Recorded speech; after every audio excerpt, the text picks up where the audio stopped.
Hey guys, another stream. In this stream, I'm being actually relatively specific with the group that I'm targeting, and that is for people over the age of 30. There is no particular upper limit, obviously, depending on who you are and what kind of retirement you're looking for. Some people want to work forever and don't want to ever retire, so this may also apply to you, but it's usually over 30. All right, and as you can see from the title, it's 3 side hustles to make about $100 a day as someone who's over the age of 30.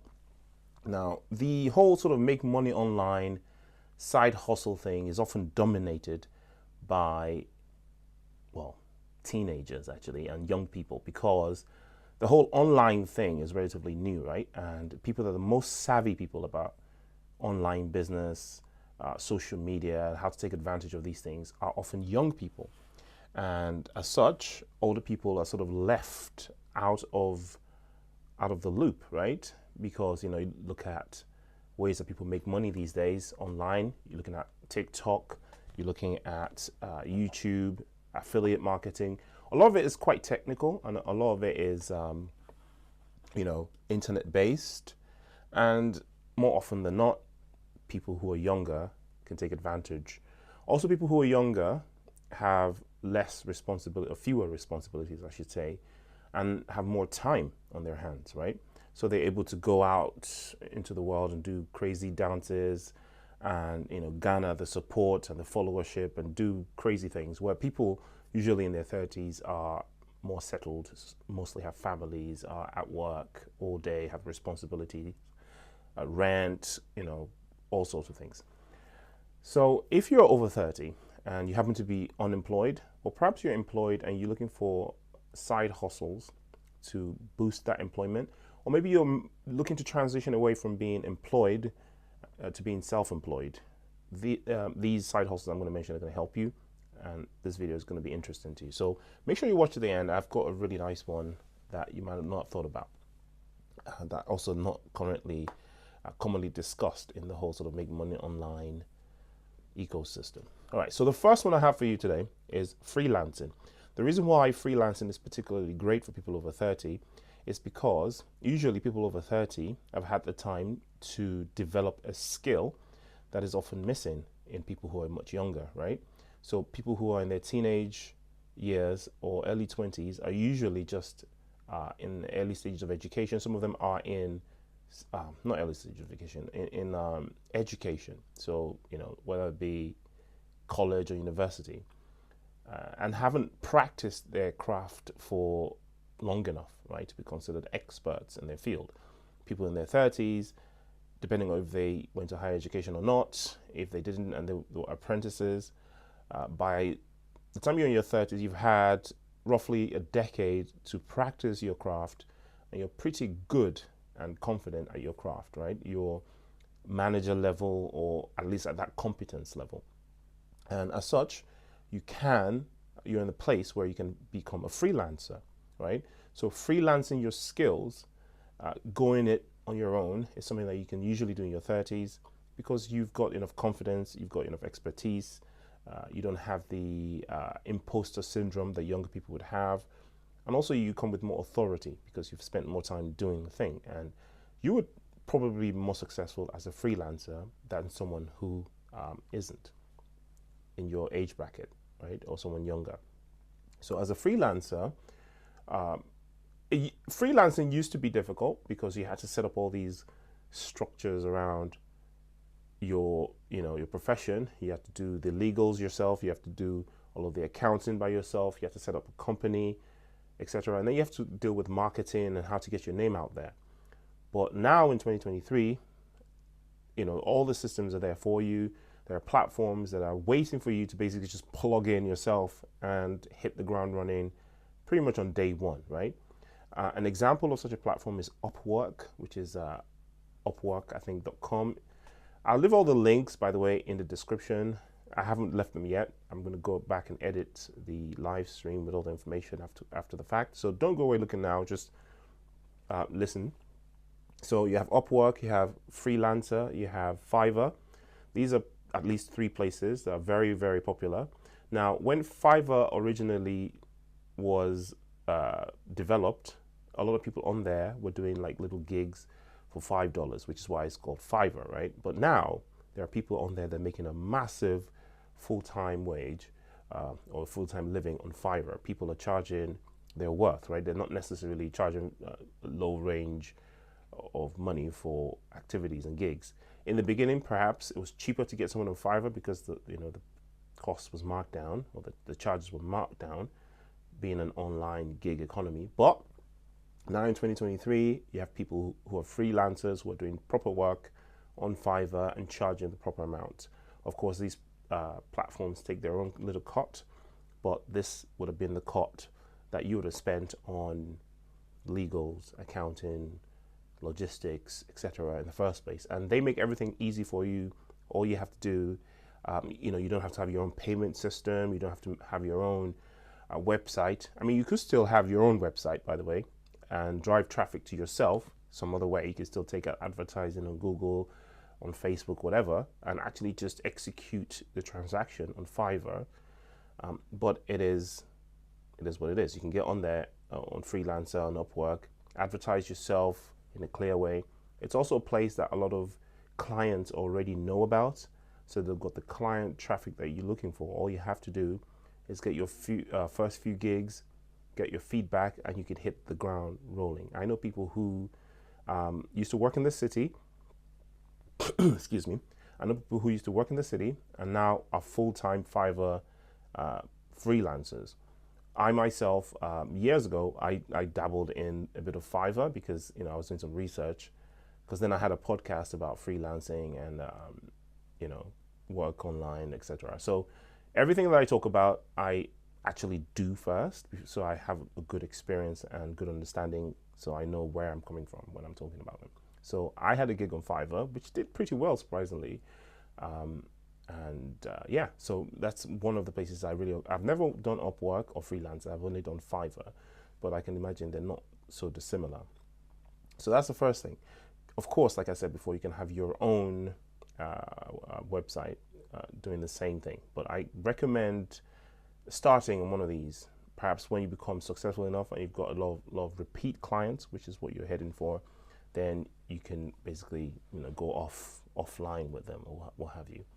But this is I know people who make thousands a month on Fiverr, right? Which is a lot more than $100 a day, let's just say. Some of the skills that you may have that you might not think that you have are what you can make money on. Like a lot of people, again, are not so confident in themselves. They don't realize that their knowledge isn't common knowledge. A lot of people, especially in their 30s and above, have things that are completely seamless to them. And because they've done it for so long and because they're so good at it, they assume that it's common knowledge, that everybody knows the stuff, that everybody can do what they do, right? Of course, as a freelancer, you're still spending your time for money, right? It's not a passive income stream. Again, side hustles don't necessarily equal passive income, right? And also side hustles don't always equal online, right? A lot of it is also offline. So you can go freelancing offline as well. You can offer your services if there are actual physical skills that you have, and advertise yourself online and do that as well. Okay, I know a lot of people who are freelance plumbers, freelance carpenters. They don't work for anybody, they work for themselves. That's moving into the realm of entrepreneurship, which is probably a little bit more complicated than just freelancing on a job. Talking of offline, another thing that you can do that's actually getting really, really popular, and especially with people over 30, is you could become a pet sitter or dog walker. Okay, now if you live in somewhere like the UK or even the US, it is a pet loving, animal loving society, right? And people have jobs, and a lot of people would pay you to take care of their animals, right? So you could be a freelance dog walker if you love dogs. I could never do that because myself and dogs, we don't have the best relationships. Perhaps cats maybe, but again, if you love animals, this could be a joyous thing for you. You can even take your laptop and do work at the person's house.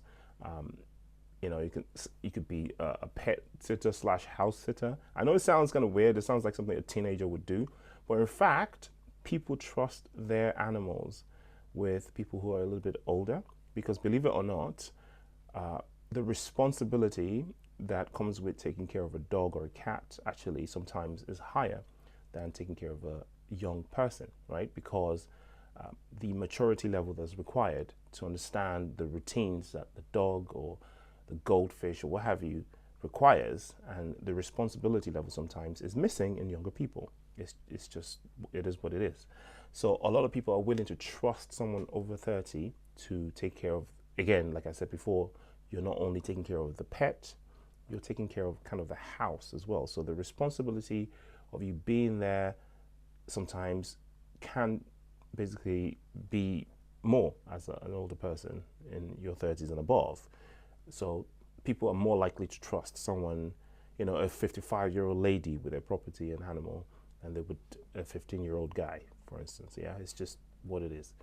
So this freelancing gig, so to say, is very lucrative. People pay a lot of money, especially if you can start a kind of like a multiple thing, right? So that you're not just focused on just one dog. Say you're a dog walker, and you can collect dogs from a bunch of people.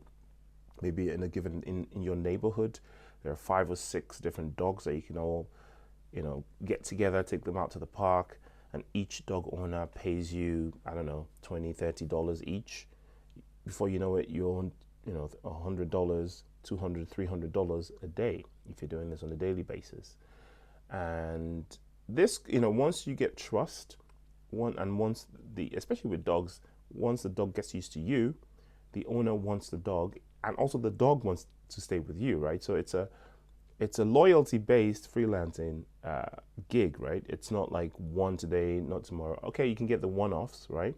But if it's someone that wants the dog out of the house while they're at work, or they're going on a summer vacation, and they want a sort of medium to long-term sitting of the dog, then you can make even more money. So that's one thing to think about.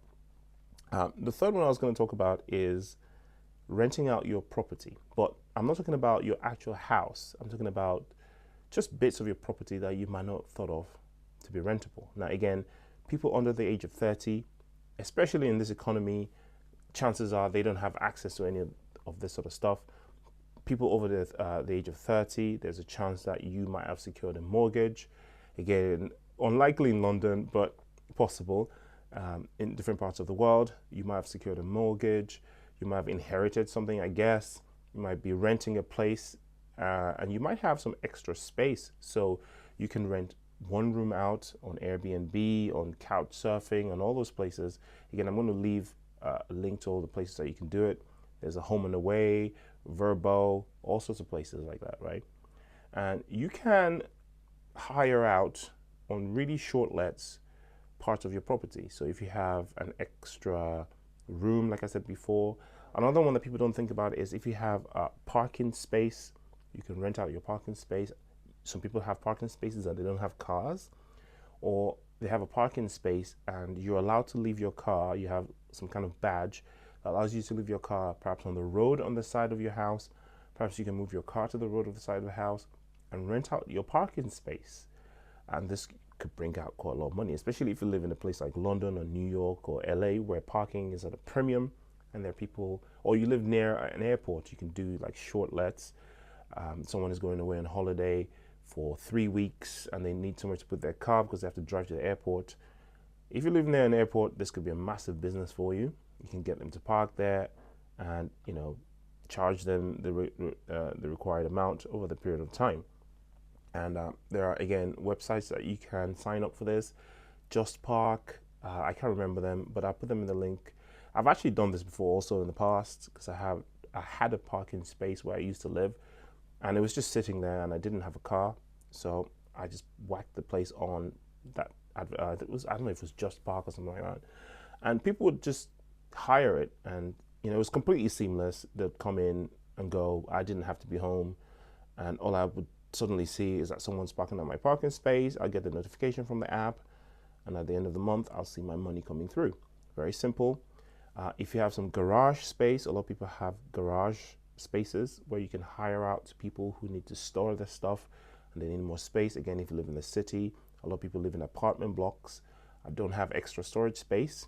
Maybe some people want to renovate their homes and they need storage space, and you've got a garage. You can hire it out to people. Some people need an ongoing workshop, an ongoing storage system, and not just short lets. You can hire a garage. A friend of mine who has a garage that fits 2 cars, basically to reshape the place, fit it in a bunch of shelves, and hired out a storage space. And for the last 3 years, it's been fully booked the whole time where people have their stuff in there. I had one lease that lasted nearly a year, and then he had a whole bunch of 3 or 4 months. And then he had some guy there that was doing some sort of mechanics work for a while as well. So there might be some legal issues with your council or your authorities where you live, because residential properties that are making money need to be depending on the law of where you live, might need to be registered. You might need to pay some extra taxes. So do a little bit of a review of that, maybe get some legal advice, make sure that everything is kosher. But this is the third and final one that I was going to talk about. So to recap, there's freelancing, there's pet sitting or dog walking, and there's renting out your property or the space around your property. Again, with each one, it's not always obvious what you can do. So freelancing is not necessarily setting up a website and getting advertised in there. The platforms that would do that for you already. It's very, very easy. In fact, of all these 3, it's probably the easiest to get going, because there are so many clients looking for certain skills. And if you have the skill that people are looking for, you are going to be booked to your teeth with gigs, and you're going to make a lot of money. And with the pet sitting, again, if you're over the age of 30, this is actually an advantage. I know a lot of people associate things like babysitting and stuff with really young children and low pay, but you'd be surprised how many people, especially really wealthy people, would be willing to pay extra money for someone who's more mature, because you're also going to be taking on the responsibility of the property. And finally, renting out your property doesn't have to be your actual house or the whole thing. You don't have to move out of the property. You can hire out a room. You can hire out your conservatory. You can hire out your parking space, your garden. You can even hire out your garage. So I'll see you in the next video. Hope these have helped. If it has, give us a like and don't forget to subscribe. Peace out.